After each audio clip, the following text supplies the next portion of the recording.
Welcome to the Circuit of Success Podcast. The Circuit of Success Podcast. With your host, Brett Gilliland. Brett Gilliland, Visionary Wealth Advisory.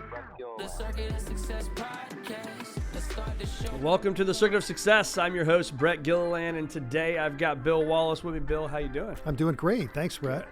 Good to be with you today. It's nice to be with you.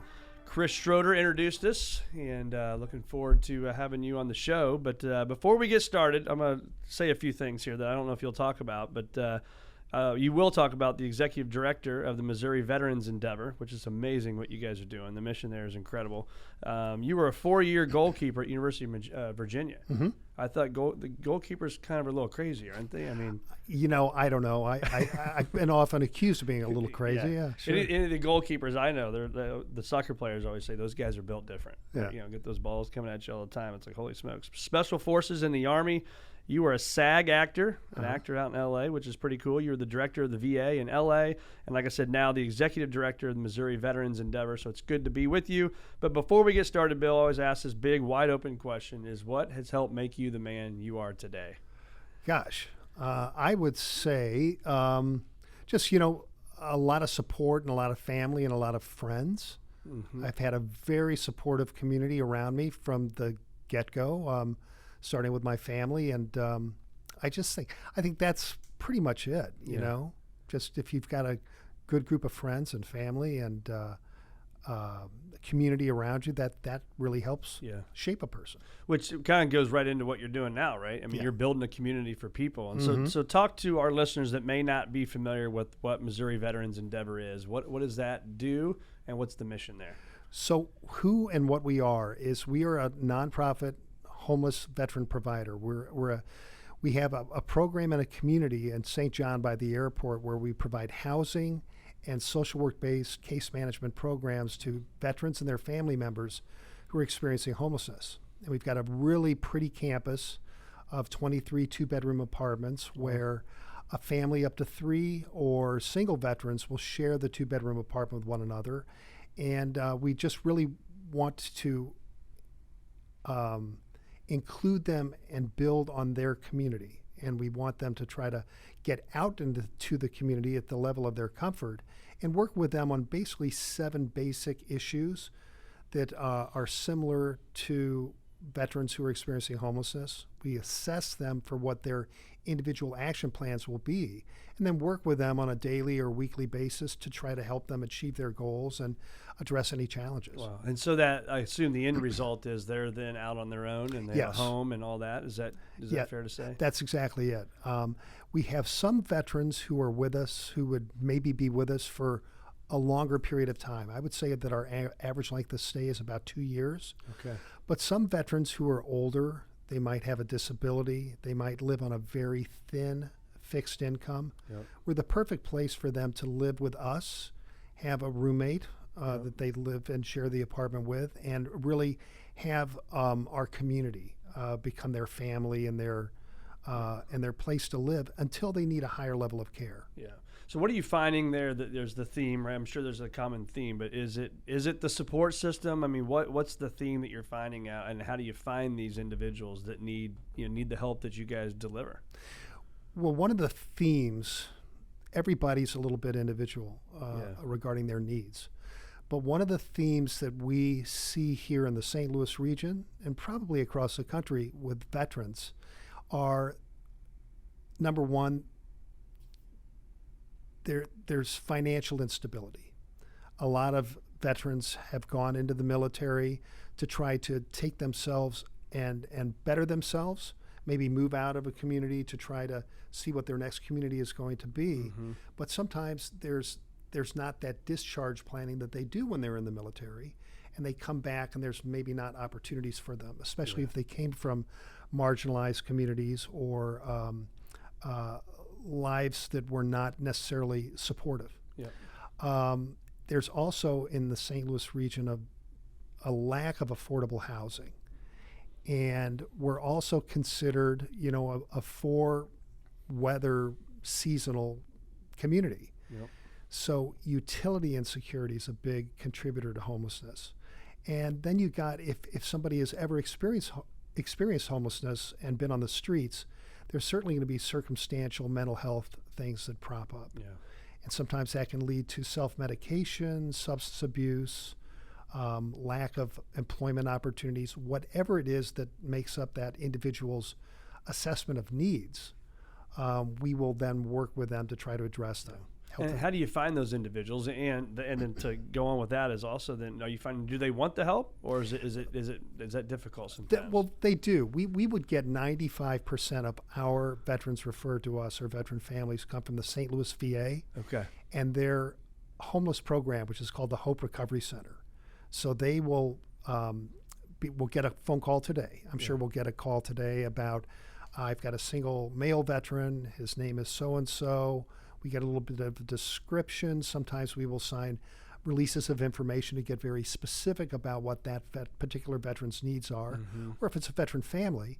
And then what we will do is set up an assessment where we first will talk to them on the phone, and then we have them come and see us, or we will go to them and really try to see what their needs and challenges are, see if it's a good fit. We do background checks, and since we're a family community, we have to do that. Yeah. And then if we accept them, and it is a good for them as well as for our community, then we work with them on the get-go about really what their action plan is going to be. Like it. What made you want to go down this path? I mean, I listed all the stuff you've done, from special forces in the Army to doing some acting and all those things. Like, what made you want to do this? Like, what's that passion? Well, so I was actually in special operations, special forces, or the Green Berets. I'm sorry, No, yes. that's okay. Yeah. No, I just wanted to let you know that. So I was in the Army in the 90s in special operations, specifically a psychological operations soldier, and what our PSYOP mission is we're basically intelligence-based, but we're a unit that persuades the combatants or the hostile entity to really see things our way. So I joined the Army in 1991, and when I got out in 1999, well, a little bit before that, because I got out and I was in the reserve component, I wanted to go back to school. I had a deployment to Bosnia for almost a year, and that really did change my life quite a bit.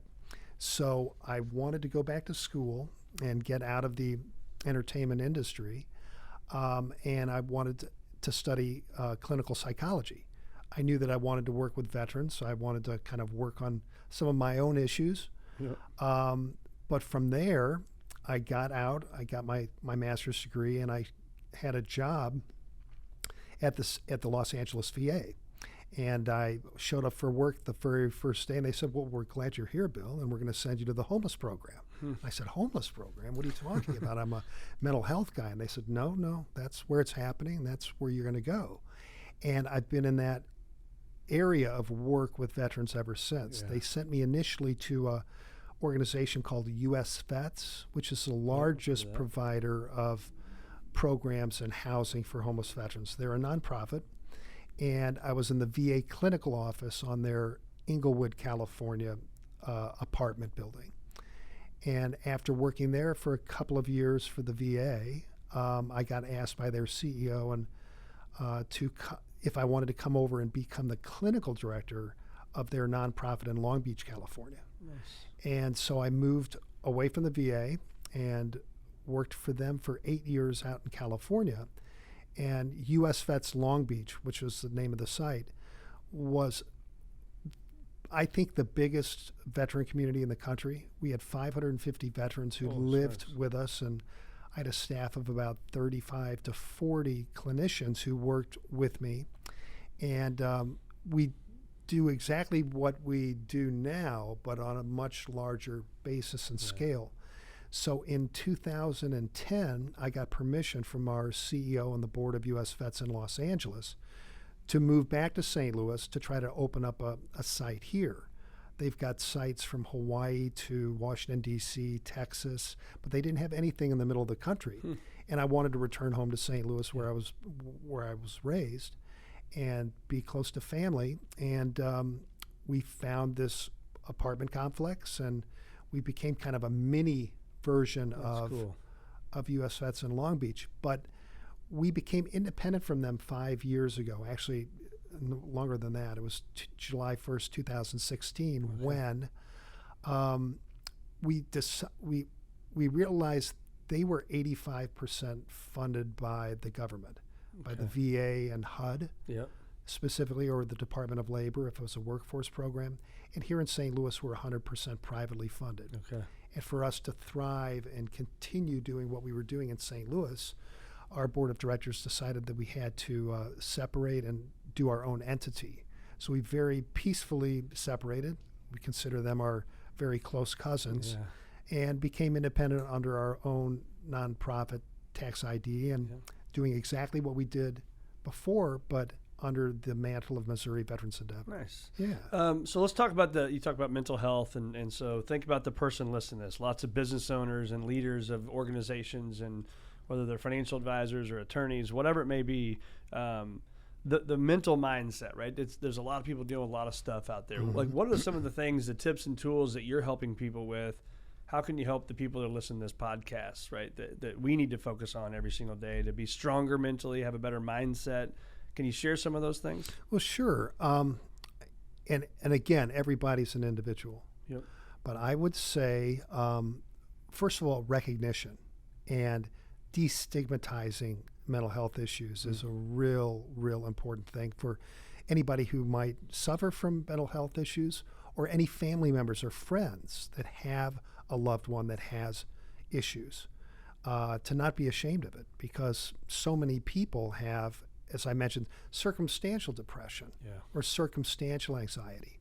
If you go through a life change, or you suffer a loss, or you're very excited about something, a lot of times that can trigger some circumstantial mental health issues. There's a lot of people that control that with medications. I'm a big believer in therapy. I used to be a licensed therapist when I was working in California, but since moving back to Missouri, my licensure is not the same here. So I'm a big believer in recognizing that and reaching out and talking to somebody. Doesn't necessarily have to be a professional therapist, but a friend or anybody that you can trust and relate to say, hey, I'm struggling with something. It's so important. One of the sadder things that we hear, and when we hear that 22 veterans commit suicide a day, it's that those veterans may be very, very proud and not willing to say and reach out for help. And that's one thing that veterans definitely don't do very well, is reach out for help.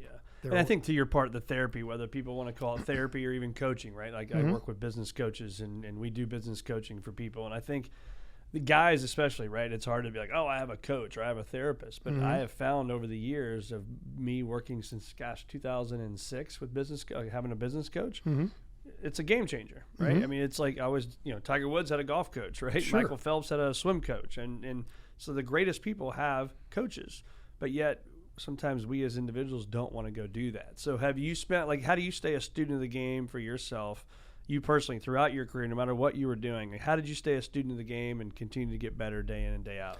Oh, I'm a big reader, and I will continue to go to therapy myself, and to connect with people. I really am interested in what's going on in the world. And I think that's a big part of it too, especially for our veteran population. There's certain things going on in the world today, or 2 years and change ago when Russia invaded Ukraine. These triggering events that bring up a lot of thoughts, a lot of memories. So I for me, I like to be aware of what's going on, and I like to process it. I don't want to necessarily. I'm a big believer in cognitive behavioral therapy, where we don't succumb to the automatic thought when we're triggered by an emotion or feeling. Rather, what we want to do, what I try to do for myself and encourage the veterans to do, is to intervene on that emotion. And it doesn't matter really what the emotion is. It could be you're very, very excited, you're very angry, you're frightened about something, you're in love with somebody, or you're really joyous about something. That's not necessarily the time to make that real decision. You want to kind of stabilize the emotion give something called a cognitive intervention, and be able to then proactively make the best choice or action that you can versus being reactive to that emotion and feeling. Yeah, I think that's a big deal, right? Because we can all make that emotion. It's like coaches talk about 24-hour rule, right? If little Johnny or little Sally didn't play, let's give it 24 hours before we jump on that one, right? Yeah, And so I think that's important to talk more about that. So again, the person listening to this right now, they're in their office or driving down the car. Like, what are some exercises, if you will, on how we can do that? Because emotions are real, right? And they are what they are. How do you get yourself to not react, though? Well, it's very hard, and you can't just turn it on and off like a switch. Yeah. So you really, think some self-reflection, but they also call it common sense therapy. Yep. So if you can give yourself that space and time for the intervention. Now the intervention might just be, I'm upset, I'm angry. This guy cut me off on the road as I'm driving down the road, and he's driving recklessly, and it really upsets me. Don't react to that. Just, let them go on and, then really think about it and wait for that emotion to temper. Yeah.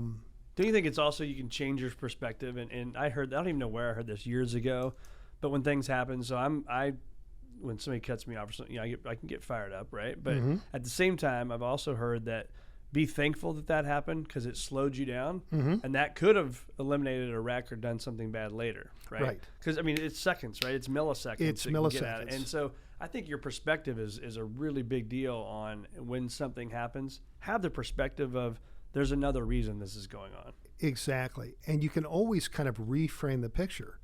So there's something called distorted thinking, and what cognitive behavioral therapy wants you to do is to be very specific. But you have to get in that place to get the support and the information to be very specific. It's not black or white thinking. It's not left or right thinking.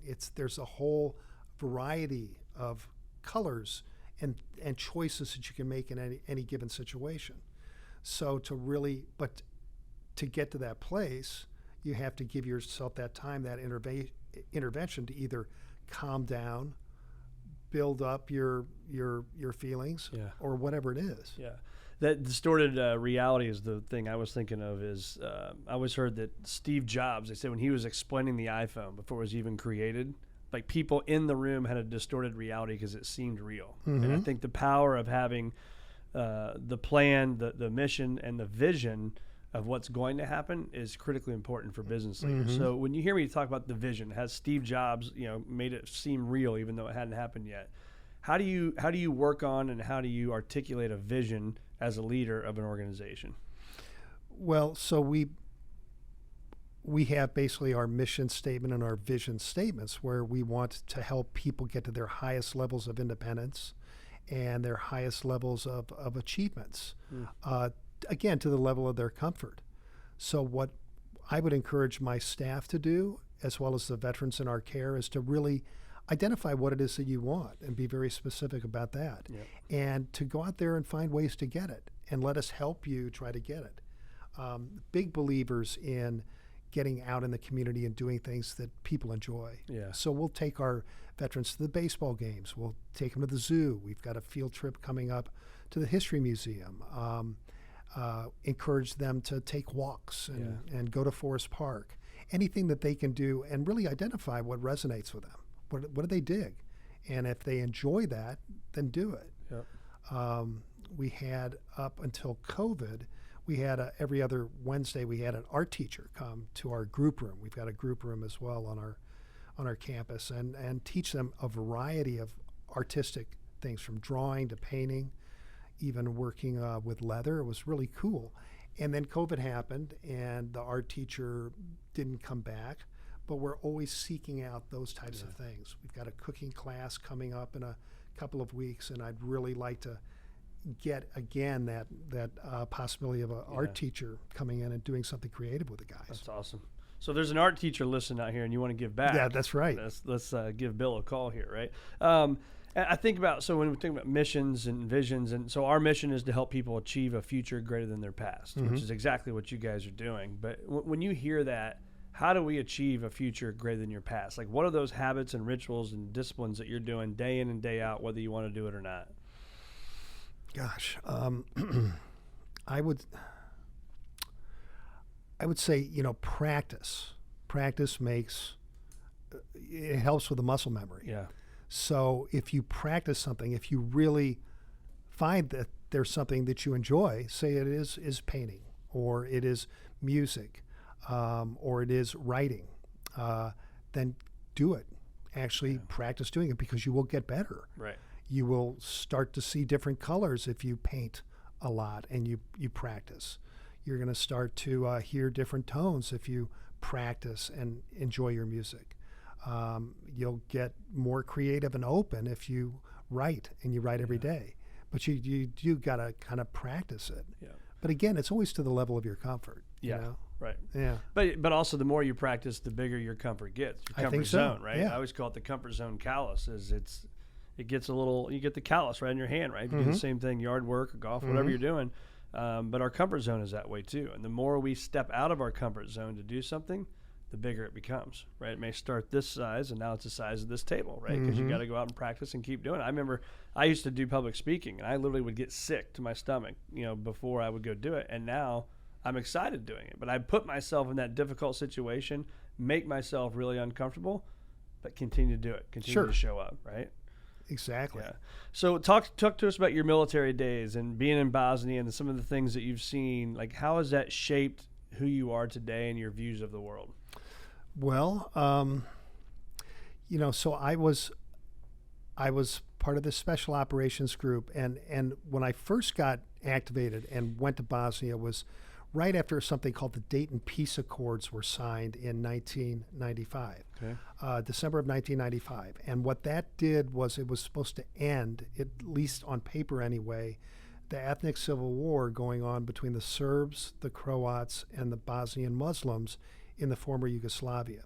And it started when Croatia and other regions of the former Yugoslavia wanted to pull away and have their own independent countries. Primarily, it was when Croatia did that, and the Serbs said, no, we're not going to allow that. And what happened was just there was these deeply entrenched ethnic strife between these three groups. The Serbs are Christian Orthodox, the Croatians are predominantly Catholics, and the Bosnians are predominantly Muslims. And there were oppressors. Primary oppressors during that war were the Serbs, because they had the capital of Belgrade, and they decided that they were not going to.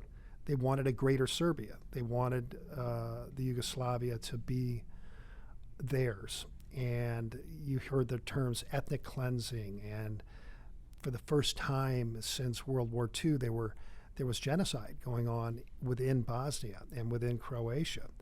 And it was very startling, and it was very kind of hard for me to wrap my mind around, because I was 31 years old, and I remember in 1984 when I was 24 watching the Winter Olympics on TV hosted by Sarajevo, because it was a very cosmopolitan city.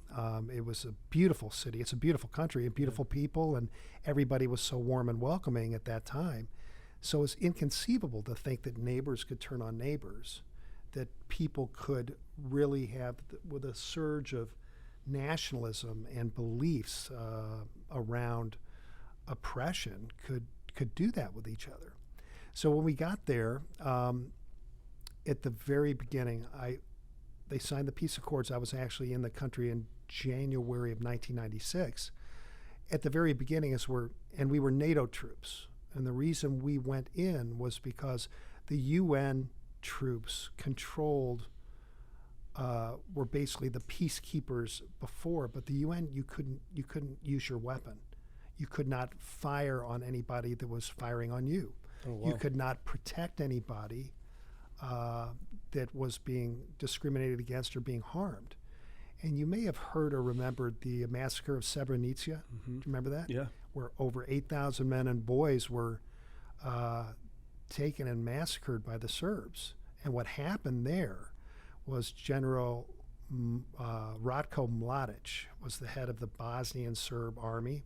And there were a lot of paramilitary groups and, ragtag armies, but he went there to what was supposed to be a safe haven for the Bosnian Muslims and told the Dutch who were there guarding and keeping them safe, nope, we're taking the men and boys, we're putting the women on buses, we're sending them back away from here. This is going to be Serb territory, and they murdered these young men and boys. So at the beginning, it was our job really to be force provider and force protection. So when I first got there, I went to the American sector, which was based in Tuzla up in the north. And we would do foot patrols, we would do convoy duties, we'd do security details a lot with explosive ordnance disposal teams. Whatever the mission was, we were getting set up, and our primary mission was to protect the people, to go after and find war criminals. That was a big one as well. Wow. And to just basically kind of patrol and set up the area and from our psychological operations perspective, let those opposing parties know that, hey, we're here. Yeah. We run the show now, and we can either come in and help your village, but you've got to allow everybody to live here peacefully. Yep. And we'll build it up. But if you don't do what we say, well, we'll remove you from your leadership position. Yeah. However we choose. Right.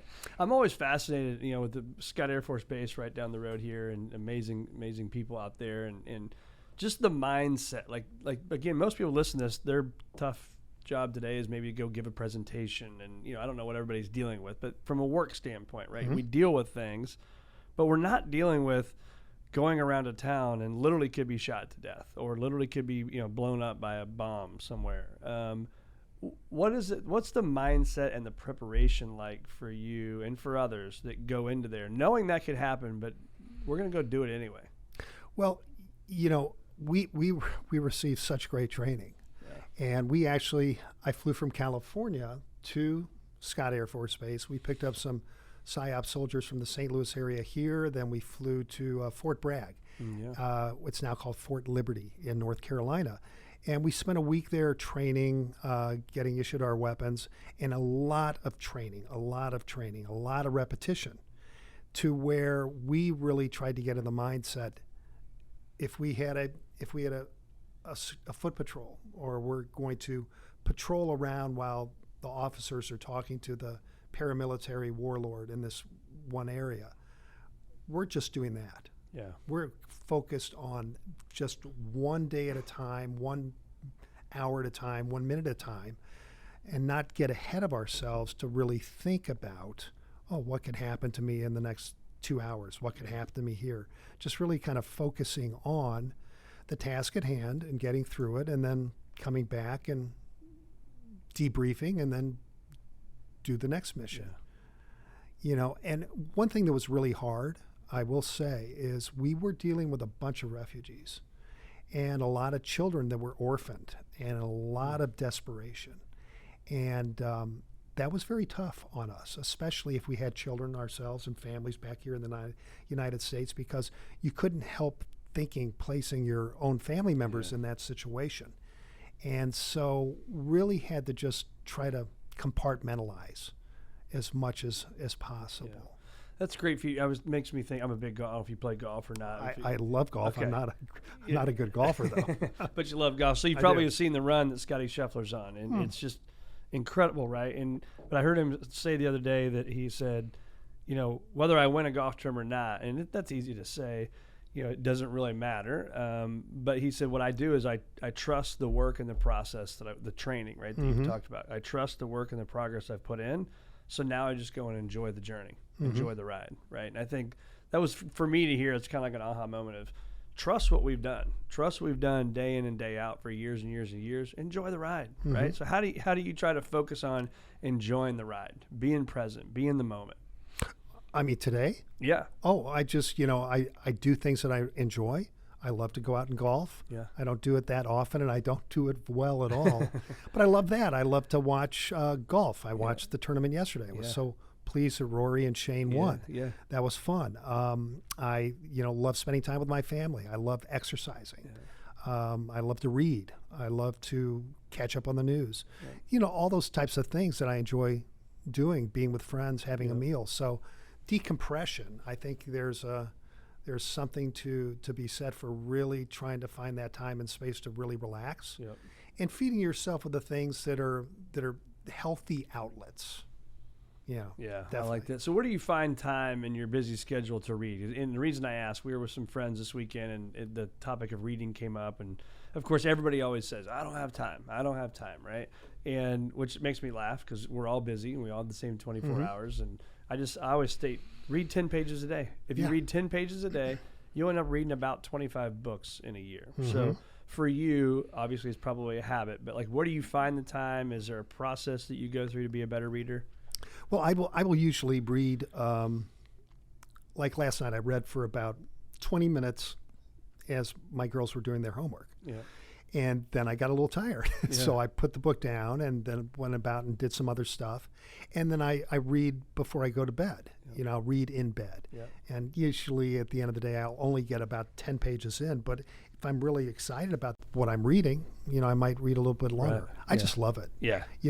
There's times where I've got a book, and I'm the type of guy that has to finish the book. Yeah, it's funny you say that. I am too. And sometimes I get a book that it's like, oh my God, when will this end? Exactly. I'm ready to move on to the next one. Yeah. But when you get that good book that's interesting and fun, what are you reading? What kind of books? Well, right now I'm reading a Daniel Silva book. Okay. Sort of like, do you know his books? I don't. He writes about his primary character is a guy named Gabriel Allon, who was part of the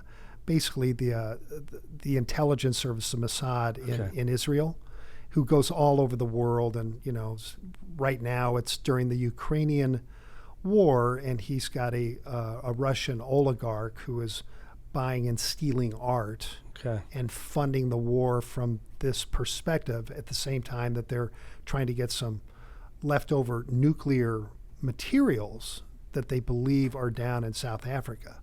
And it's just really interesting. Cool. I finished a book a couple weeks ago called The Good Lord Bird. Have you ever heard about that? So you read mostly fiction?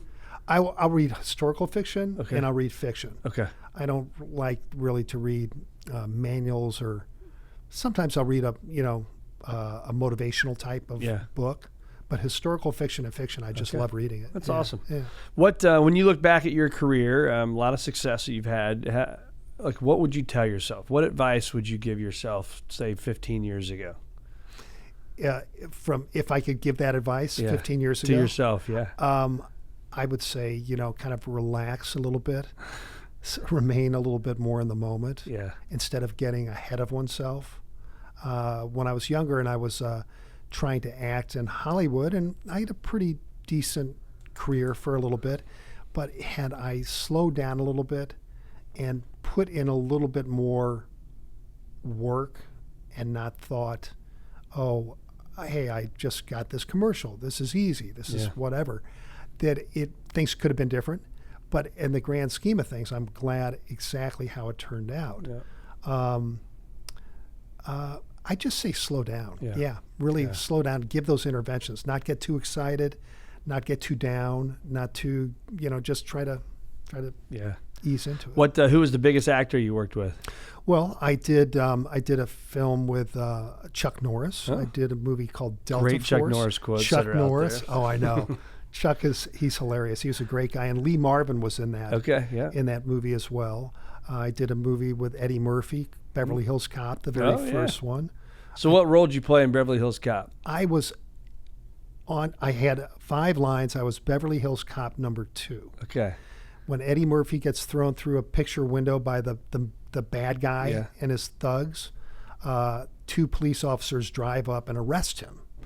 And I frisk him. I find a gun on him, put him in the police car.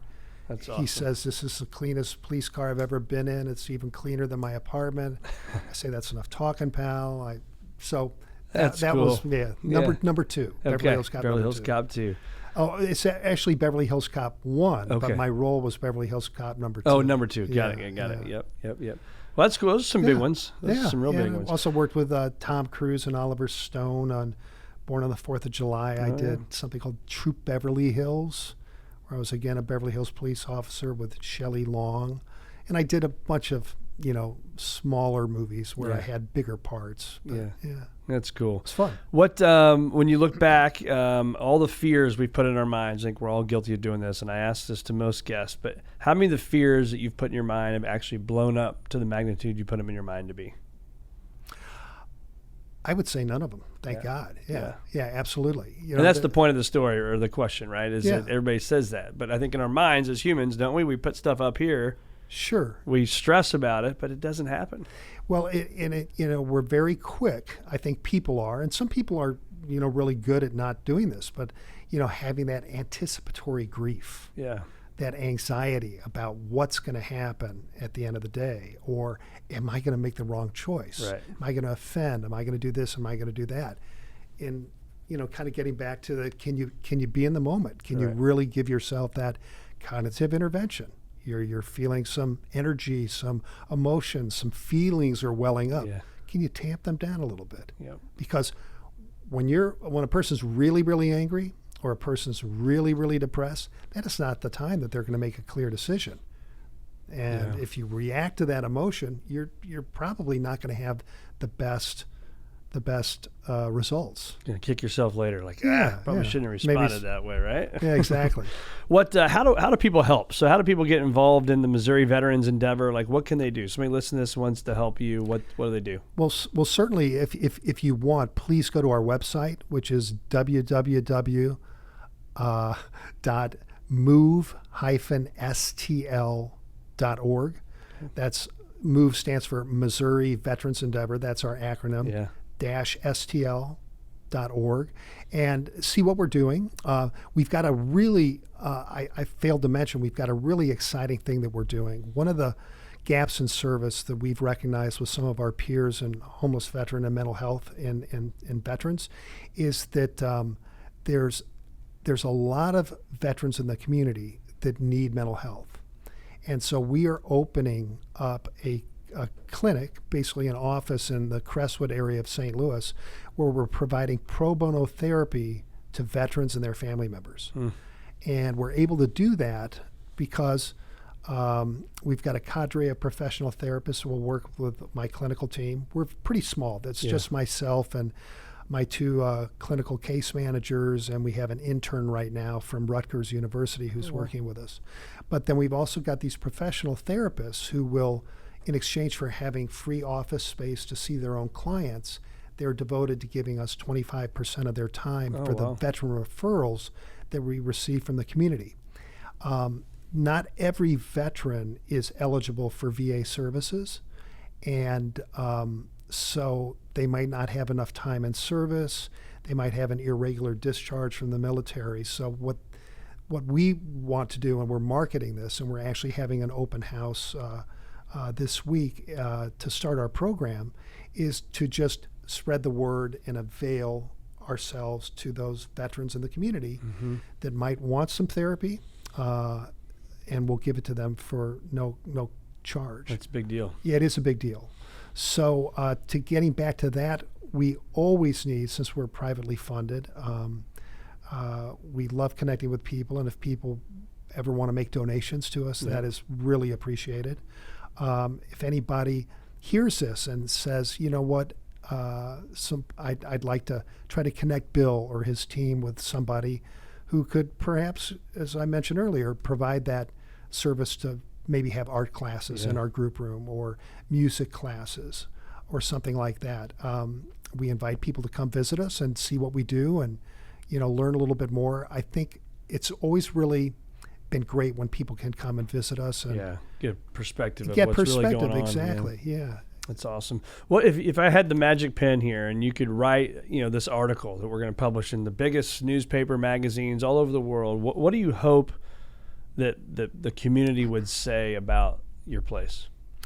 I would hope that they would say that this is a very vital program and housing opportunity for veterans in the St. Louis region and beyond. Yeah. They're vitally needed, and they do a great job. Yeah. They're very devoted to their veteran clients.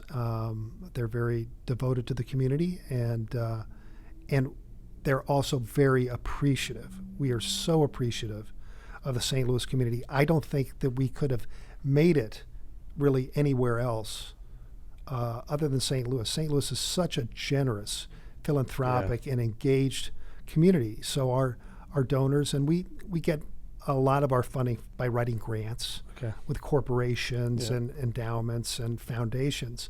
But they're also, the people who were connected with us, they're really engaged. They're not just writing us a check. They really want to find out what we're doing and how we're doing and how they can help. So we're so appreciative of the St. Louis region and the community here for the help that they've offered us for years. Well, we will put all that in the show notes and tag your website there and add all that. So, Bill, man, it's been awesome having you. I really appreciate you being on the Circuit of Success. I appreciate you inviting me. Yes. Absolutely. We'll send people your way to Missouri Veterans Endeavor, move-stl.org.